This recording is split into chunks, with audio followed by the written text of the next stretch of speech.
প্রথমবারের মতো বাংলাদেশে আসছেন বিশিষ্ট ইসলামী বক্তা ও ধর্মীয় চিন্তাবিদ ডক্টর জাকির নায়েক। আগামী নভেম্বরে তিনি মেগা লেকচার ইভেন্টে অংশ নেবেন। আগামী 28 অথবা 29 নভেম্বর ঢাকায় যে কোনো একদিন ইভেন্টে তিনি অংশ নেবেন।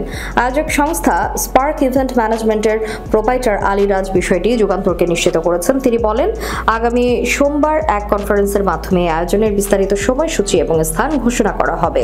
ডাক্তার জাকির নায়েক প্রথম প্রোগ্রামটি কবে অনুষ্ঠিত হতে পারে সে বিষয়ে আলীরাজ আরও বলেন, প্রাথমিক পরিকল্পনা অনুযায়ী 28 অথবা 29 নভেম্বর ঢাকায় ডাক্তার জাকির নায়েকের প্রথম প্রোগ্রামটি হবে।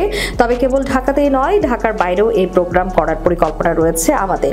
তিনি বলেন, জাকির নায়েক এই আগমন কোনো বাণিজ্যিক উদ্দেশ্যে নয়, বরং এটি সম্পূর্ণ চ্যারিটি প্রোগ্রাম হিসেবে পরিচালিত হবে। ভক্ত অনুরাগীদের দীর্ঘদিনের প্রতীক্ষার পর ডাক্তার জাকির নায়েকের আগমন বাংলাদেশের মুসলিম সমাজের জন্য এক গুরুত্বপূর্ণ ও অনুপ্রেরণামূলক ঘটনা হবে বলে মনে করা হচ্ছে।